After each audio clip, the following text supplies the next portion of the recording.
오늘 함께 읽으신 본문 가운데에 한 불쌍한 여인이 등장을 하죠. 가나안 여인입니다.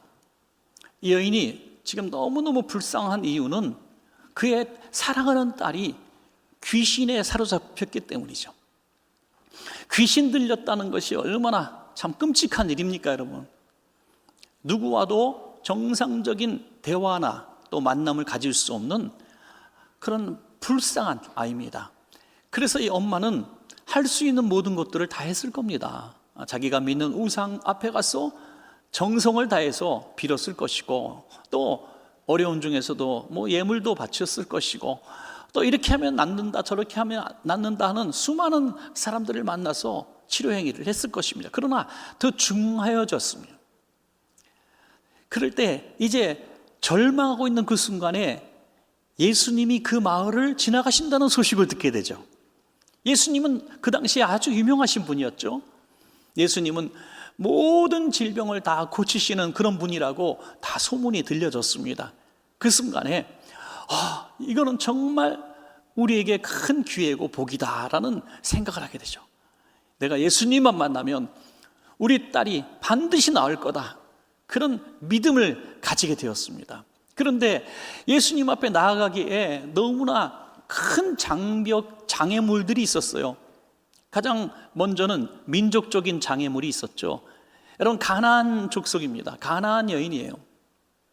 이스라엘 백성이 40년 광야 생활을 마치고 정복해서 들어간 땅이 가나안 땅이지 않습니까?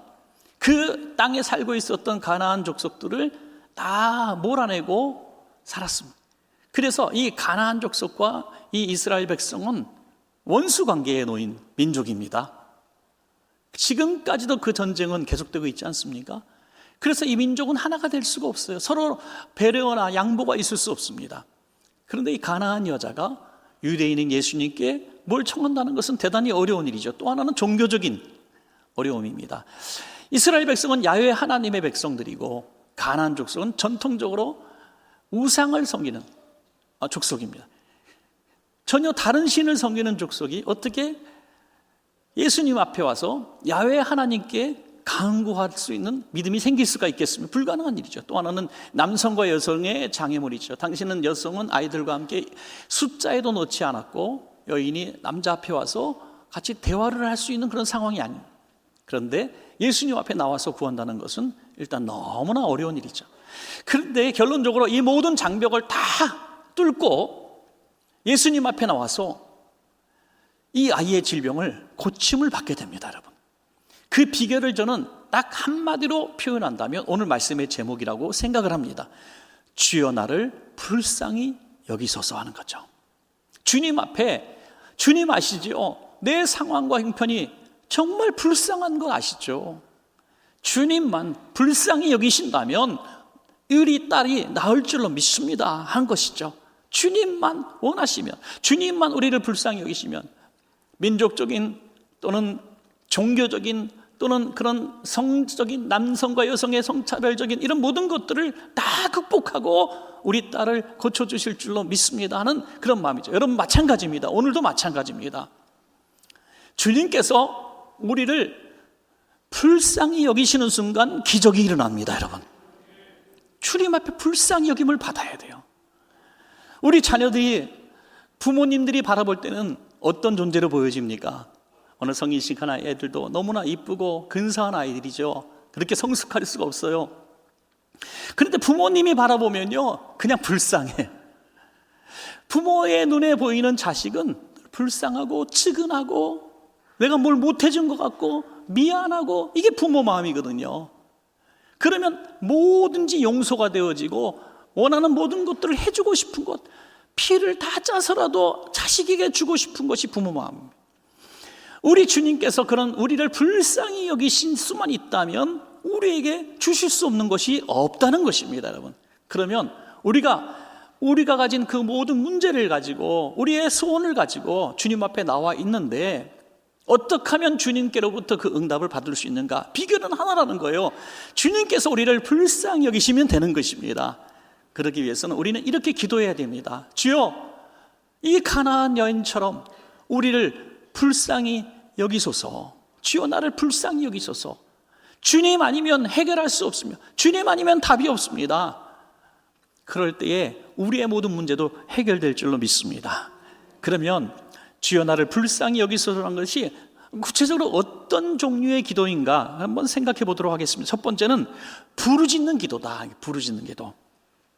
목소리가 크다는 의미가 아닙니다. 그래서 부르짖는 기도는 그만큼 간절하고 그만큼 집중력 있는 기도를 했다, 그런 뜻입니다. 마태복음 15장 22절에 가난한 여자 하나가 그 지경에서 나와서 소리질러 이르되 주 다윗의 자손이여 나를 불쌍히 여기소서 내 딸이 흉악하게 귀신 들렸나이다 하되, 소리를 질렀습니다. 간절한 소원이 있을 때는 소리를 지르게 되는 거죠. 여러분, 우리가 기도 시간이 좀 길면 너무 지루하잖아요. 5분 기도합시다 뭐 이렇게 제가 기도를 시작하면 그 5분이 굉장히 길게 느껴집니다. 시계를 한 3번을 보셔야 됩니다. 너무 길게 느껴져요. 왜? 기도에 집중력이 없기 때문이에요. 분명한 기도의 제목을 가지고 있지 않으면 기도의 시간이 한없이 길게만 느껴집니다. 그런데 간절한 기도의 제목을 가지고 오늘 오신 분이 계십니까? 오늘 정말 하나님 아니면 답이 없기 때문에 그 문제 때문에 오늘 예배 와서 오늘 하나님 앞에 기도하기로 작정하신 분이 있으십니까? 이런 분은 기도 시간이 짧게 느껴지는 거예요. 5분이 뭡니까? 1시간이 지났는지도 모릅니다. 기도에 집중력이 있고 간절한 소원이 있으면 기도는 큰 소리로 할 수밖에 없습니다. 여러분, 부르짖는 기도예요. 그게. 이 여인은 평생에 하지 않았던 멋진 결단을 하죠. 주 다윗의 자손이요 라고 예수님을 하나님의 아들 메시아로 인정하는 기도하는 거예요. 평생 우상을 섬겼던, 평생 다른 신을 섬겼던 그가 지금 예수님을 하나님의 아들로 인정하고 기도하고 있는 거죠. 당신밖에 길이 없습니다. 이 부르짖는 기도를 통해서 주님의 마음이 많이 감동이 되셨을 겁니다. 여러분, 부르짖는 기도가 무엇일까? 저는 추상적이지 않게 좀 이렇게 설명하고 싶어요. 우리가 간절한 마음을 가지고 주여 하고 부르짖는 기도는 주여 하는 순간에 좀 주님과 우리와의 거리가 이렇게 좁혀지는 그런 모습이 아닌가. 주여 하면 이만큼 오고 또 주여 하면 또 이만큼 가게 되고 주여 하면 이렇게 가게 되고 계속 주님을 부르짖는 간절한 기도할 때 주님을 다 인격적으로 만나게 되는 순간이 온다고 저는 생각을 합니다. 그래서 오랫동안 신앙생활을 했음에도 불구하고 주님과 굉장히 거리가 멀리 떨어져 있다고 지금 생각되시는 분들이 있습니까? 분명히 하나님은 내가 살아계신 것을 인정하는데 지금 하나님은 좀 멀리 계신 하나님, 주님이 과연 내 사정을 아실까? 내 기도를 지금 듣고 계실까? 의심이 될 정도로 그냥 신앙생활은 하는데 그 주님이 굉장히 멀리 계신 분으로 생각되는 분이 계시다면 오늘 중요한 기도 제목 하나 있다면 그거 붙들고 한번 이렇게 간절하게 집중력 있게 부르짖는 기도 자리로 한번 나와 보신다면 그 멀리 계셨던 주님이 지금 내 곁에 계신 주님으로 분명히 보여질 줄로 믿습니다, 여러분. 그래서 어떤 문제든지 그 문제가 주님을 찾게 만든 문제가 되었다면 그 문제는 복이 될 줄로 믿습니다. 어떤 청년이 어릴 때는 부모님을 따라 교회를 나왔습니다. 아주 흔한 경우죠. 그런데 청년이 돼서 또 대학교를 가면서 하나님이 안 계신 것 같아요. 그래서 이제 슬슬 세상으로 돌다가 교회를 떠나게 됩니다. 아무리 사정해도 돌아오지 않아요. 그래서 어머니가 하루는 이런 얘기를 했대요.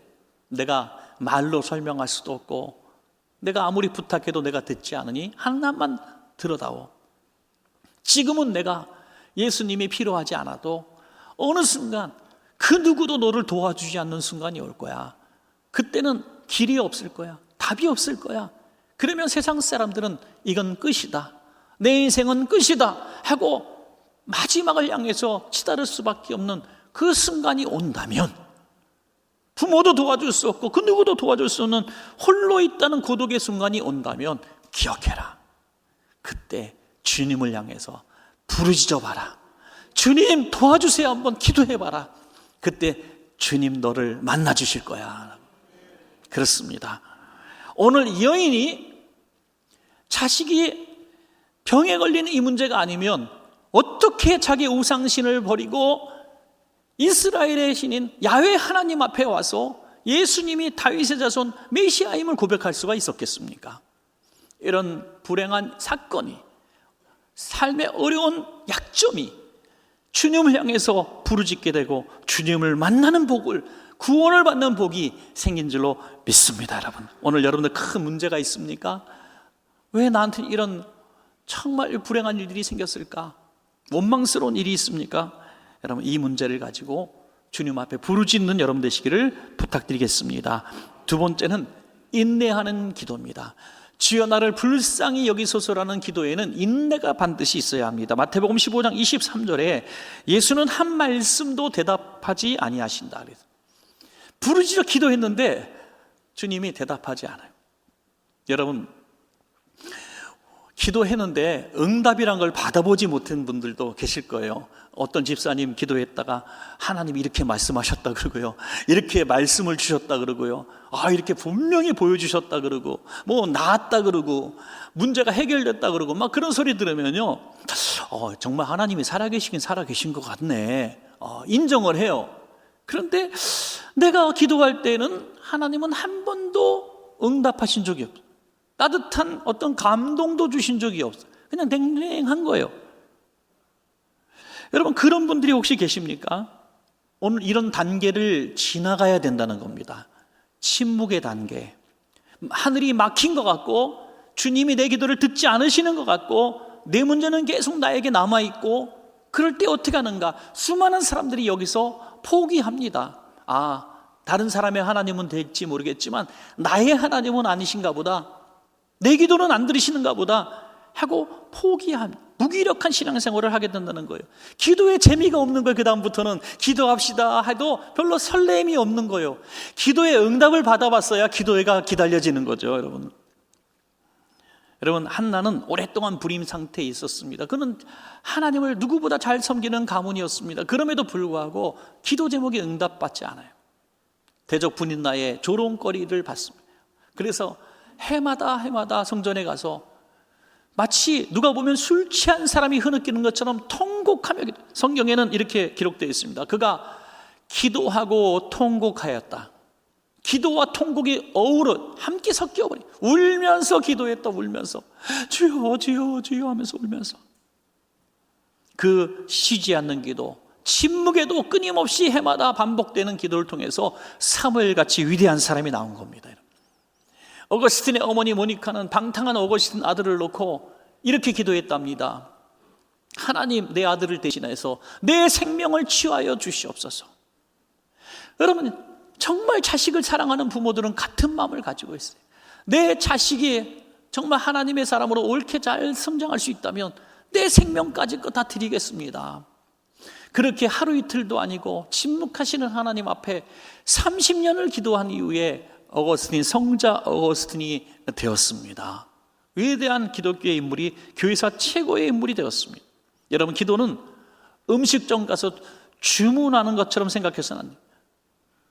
빨리 주세요. 오늘 왜 이렇게 맛이 없어요? 환불해 주세요. 이렇게 하는 게 기도가 아니라는 거예요. 기도는 예수님 아니면 안 됩니다 하는 거죠. 예수님밖에 길이 없습니다. 그러니까 침묵하셔도 계속 기도해야 됩니다. 왜? 다른 데 가봐야 방법이 없으니까, 다른 길이 없으니까. 그 침묵의 때가 지날도록 한밤중에 친구에게 떡을 빌리듯이 불의한 재판장에게 찾아가는 이 불쌍한 과부처럼 이 길 아니면 방법이 없다는 마음으로 기도할 때, 인내할 때 인내의 열매가 반드시 있을 줄로 믿습니다. 여러분, 마지막 세 번째는 낙심하지 않는 기도다 하는 거죠. 침묵의 단계까지 잘 장애물을 통과했습니다. 계속 구했어요. 계속 간구하니까 드디어 반응이 오기 시작해요. 근데 반응이 계속 부르짖으니까 좀 만나줄게 하는 것이 아니라는 거예요. 제자들이 먼저 방해를 합니다. 마태복음 15장 23절 보니까 예수는 한 말씀도 대답하지 아니하시니 제자들이 와서 청하여 말하되 그 여자가 우리 뒤에서 소리를 지르오니 그를 보내소서. 여러분, 기도를 소리 지른다고 얘기해요. 주여 나를 불쌍히 여기소서. 그것도 주 다윗의 자손이요, 메시아요, 하나님의 아들이요. 아주 훌륭한 내용의 신앙 고백과 기도를 하는데도 제자들은 이 귀가 먹은 사람들처럼 소리를 지른다고요. 소리를. 여러분, 부르짖고 기도하는 사람의 소리가 그냥 소리 지르는 걸로 들려서는 안 됩니다. 그의 불쌍한 심령이, 또 한절한 부르짖음이 기도로 들려져야 됩니다. 어떤 성도가 부르짖는 기도를 너무너무 하고 싶어서 이제 교회 예배 시간에 이제 잠시 기도하는 시간이 있잖아요. 그때 막 큰 소리로 기도하니까 옆에 있는 사람이 절로 도망가더래. 절로. 이 여자가 지금 큰 소리를 지르니까 이게 보기가 싫었던 거죠. 시끄러웠던 거죠. 혼자 가서 하지. 시끄럽게 여기서 예배 시간에 떠들고 기도한다고. 여러분, 그랬던 분이, 도망갔던 분이 자기가 그런 문제를 당해봐요. 똑같이 와서 주야 주야 할 수밖에 없는 거예요. 그러므로 누가 뭐라 그래도 제자들이 방해를 하고 제자들이 예수님 앞에 인도하기는커녕 가로를 막아도 끝까지 포기하지 말아야 하는 것이죠. 예수님을 만날 때까지 포기하지 말아야 한다는 것입니다. 누가복음 18장에 바디메오가 나오죠. 바디메오는 소경이고 또 구걸하는 사람입니다. 그가 똑같은 기도를 해요. 다윗의 자손이여 나를 불쌍히 여기소서. 똑같이 기도해요. 가나안 여인처럼. 그때 사람들이 뭐라고 얘기합니까? 누가복음 18장 39절에 앞서가는 자들이 그를 꾸짖어 잠잠하라, 시끄럽다, 조용해라. 거기서 굴하지 않습니다. 그가 더욱 크게 소리질러 다윗의 자손이여 나를 불쌍히 여기소서. 그래서 주님은 들으시고 응답하셨습니다. 여러분, 누구 때문에, 교회 중직 누구 때문에 내가 시험이 들어서 주님과 멀어지면 이거는 어리석은 일입니다. 전도하다 보면 그런 분을 꼭 만나요. 그래도 옛날에 교회 다녔어요. 근데 교회에서 하는 꼴을 보니까 교회 나갈 마음이 없어서 교회를 떠났습니다. 아무개 교회 장로님이고 목사님이고 권사님인데 나한테 이런 사기를 쳤어요. 아이고, 난 정말 실망을 많이 했어요. 그래서 교회 그때부터 안 나갑니다. 아주 당당하게 얘기합니다. 그게 당연하듯이 얘기합니다. 여러분, 누구 때문에 내 신앙생활에 금이 가고 주님 만나는데 방해된다면 이건 참으로 어리석은 일입니다. 이건 내 잘못이에요. 내 잘못. 왜요? 내 문제를 그들이 해결해 줄 수 있는 것이 아니라 해결하실 수 있는 분은 하나님 한 분밖에 없는 것입니다. 그러므로 신앙생활 수없이 말씀을 드렸지만 누구를 믿고 신앙생활하는 게 아니라 예수님 믿고 신앙생활하는 것입니다. 목회자도 믿음의 대상이 아닙니다. 성도들 누구도 믿음의 대상이 아닙니다. 그를 예수님처럼 믿어서는 안 됩니다. 우리 믿을 분은 예수님밖에 없습니다. 그럴 때 이 장애물을 우리는 극복할 수가 있는 거예요. 여러분, 요즘에 어떤 음식점 가니까 맛집이라 그래서 줄을 쫙 섰어요. 그런데 그 주인이 얼마나 싸나운지요. 반말은 기본이에요. 반말은 기본. 그리고 아이고 아직도 처먹어 빨리 나가 막 그런대요. 욕을 해가 욕을. 마주 그리고 싸달라 그러면요. 아이고 음식을 왜 싸가, 맛없어 그러면 안 싸준대. 그래도 줄 서서 먹더라고. 그 수모를 당해가면서, 그 멸시를 당하면서 팍 눈치밥 먹고 있어. 야, 이해가 안 가요, 저는요. 왜 그럴까요? 맛있는 거 어떻게? 딴 집에 없는 맛이 있는 걸 어떻게? 맛있으니까. 딴 집에 없으니까. 여러분, 음식 하나 맛있는 거 한 끼 먹으려고 그 불친절하고 불편하고 줄 서서 먹어도 욕지거리 들어가면서도 내 돈 내고 먹어요. 그러면서 내 인생의 문제를 해결할 수 있는 분이 하나님밖에 없는데 그까지 누구의 말 한마디 때문에 내가 신앙을 포기해요? 누구 때문에 시험 들었다고 교회를 떠나요? 이렇게 바보 같은 짓, 어리석은 짓이 어디 있습니까? 내 믿음 내가 지키는 방법밖에 없어요. 여러분, 교회에서 어떤 수모를 어떤 억울한 일을 만나도 그 사람 때문에 우리가 주님을 떠나서는 안 됩니다. 그런데 예수님의 대답은 더욱 시험에 빠지게 만들었어요. 마태복음 15장 24절에 예수께서 대답하여 이르시되 나는 이스라엘 집에 잃어버린 양 외에는 다른 데로 보내심을 받지 아니하였노라. 너는 유대인이 아니야. 너는 이방인이잖아. 나는 유대인들을 위해서 온 유대인들의 목자야. 너는 나와 상관이 없어. 여러분, 기도해 달라는데 차별하는 거예요 지금요. 얼마나 억울하고 분할까요? 그 다음에 예수님의 말씀은 더 끔찍해요. 마태복음 15장 26절에 자녀의 떡을 취하여 개들에게 던짐이 마땅하지 아니하니라. 자기가 순간적으로 뭐가 됐어요? 개가 된 거예요. 개. 아니, 기도 안 해주려면 그냥 점잖게 그냥 거기서 끝내지 뭐 개라고까지 할 필요가 있을까요? 개. 여러분, 이게 남의 얘기라고 그냥 그렇게 생각하시면 안 됩니다. 여러분들이 어떤 간절한 문제가, 너무나 절박한 문제가 있어서 침묵도 이겨내고 교회 문 앞, 저희 사무실 앞에서 교회 교육자들 직원들이 못 들어가요. 시끄러워요. 막 그걸 뚫고 들어와서 저를 만났는데 이 개야 그런다고. 개한테 한번 물려봐라. 저를 물 겁니다. 그죠? 저를 깨물 거예요. 얼마나 화가 나겠습니까? 얼마나 수치스럽겠습니까? 그런데 이 여인은 쿨하지 않습니다. 저는 그래서 기도가 뭘까? 응답받는 기도가 뭘까? 저는 이런 한 생각을 하게 돼요. 내 삶의 어떤 외적인 문제를 해결하는 게 기도가 아니라 그 문제를 해결하실 수 있는 분은 하나님이시니까, 이 기도라고 하는 것은 내 삶의 외적인 여러 가지 문제를 해결하는 기도가 아니라 내 자신의 낙심을 해결하는 문제다. 믿음 없음을 해결하는 문제다. 내 낙심이 떠나가고 내게 믿음이 주어지면 문제는 하나님이 해결해 주시는 거죠. 문제 하나하나를 놓고 내가 기도해서 문제가 해결된 듯이 착각해서는 안 된다는 거죠. 그 문제를 해결하시는 분은 하나님이고 나는 내 안에 믿음의 기도만 하면 되는 거죠. 오늘 이 여자는 그 믿음의 기도를 하게 됩니다. 마태복음 15장 27절 이하에 보니까 여자가 이르되 주여 올소이다마는 개들도 제 주인의 상에서 떨어지는 부스러기를 먹나이다 하니 이 예수께서 대답하여 이르시되 여자여 내 믿음이 크도다 내 소원대로 되리라 하시니 그때로부터 그의 딸이 나으니라. 아멘. 주님은 오래오래 기다리셨어요. 지금 이 믿음까지 기다리셨어요.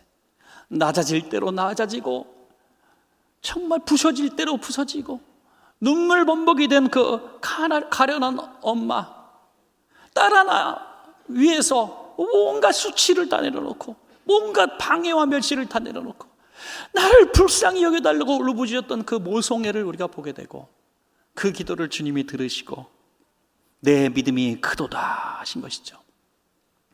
여러분, 말씀을 맺겠습니다.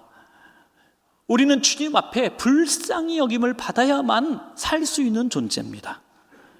그 불쌍히 여김을 받는 비결은 간절한 부르짖는 기도, 집중력 있는 기도고 응답 받을 때까지 쉬지 말고 하는 기도고 낙심하지 말고 끝까지 하는 기도입니다. 그것이 믿음이고 응답받고 불쌍히 여기심 받는 비결이라는 것입니다. 여러분, 어떠한 기도 제목이 있든지 이 가나안 여인처럼 기도하셔서 주님으로부터 반드시 이 응답 받으시기를 간절히 축복합니다.